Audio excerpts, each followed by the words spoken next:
Central Bank of Nigeria (CBN) says it has little or no control over the price of either premium motor spirit or the dollar.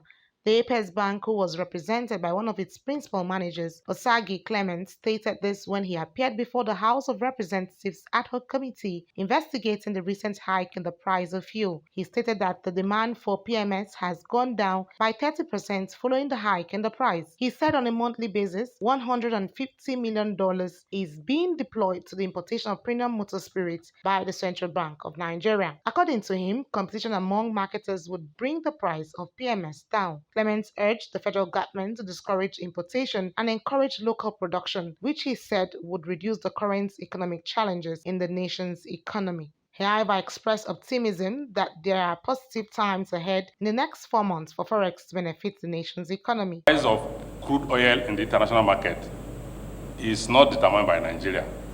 So whether it goes up or go down, but I can share you that over time, apart from instances where there is what we call external shocks, maybe during COVID, during 2008, the United States mortgage meltdown, where there was a run in credit in credit giving, there was credit crunch.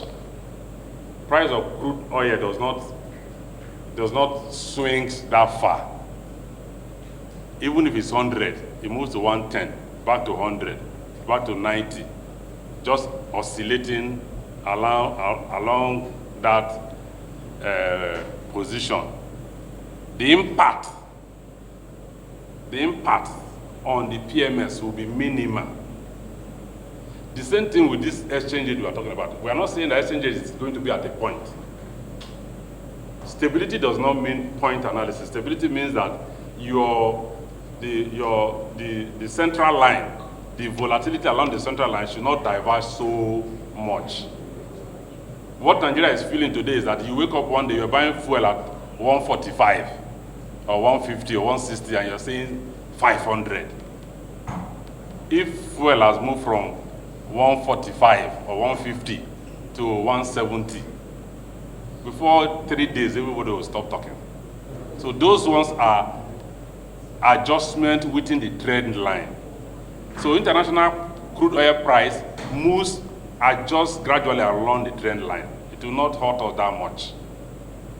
We're also trying to hold exchange rate to also move along the trend line.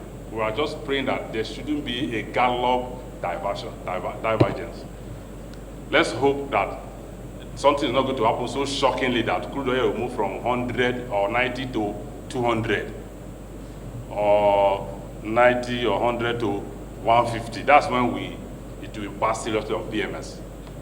In a related development, the Executive Director Distribution Systems of the Nigerian Midstream and Downstream Petroleum Regulatory Agency, Ogbogo Okoha, stated that the market forces of demand and supply are what determine the prices of the products. The chairman of the committee, Honorable Babajimi Benson, urged Nigerians to be patient as there is light at the end of the tunnel with the strategy put in place by the petroleum, midstream and downstream sector. As the chairman had already pointed out earlier on, there's been considerable reduction in the daily average truckouts of PMS. We are monitoring the trend so that we can make the right extrapolations and conclusions.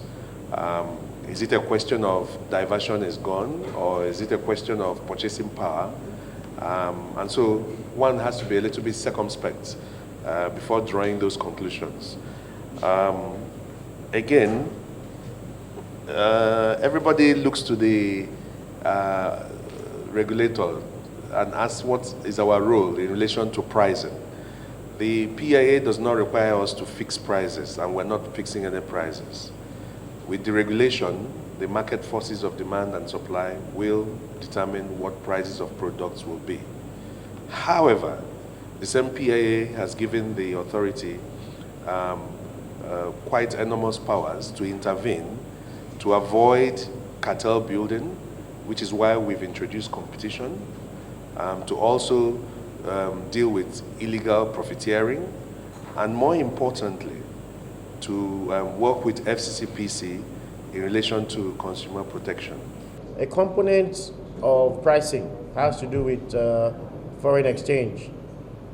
Fortunately for us, that has also been converged because there's a single window, the black market rate and the official market rate, where the government is trying to make it one and the same.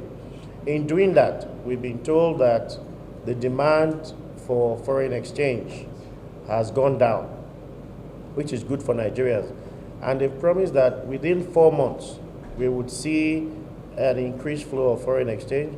We would also see a mass reduction in the volume of demand for foreign exchange.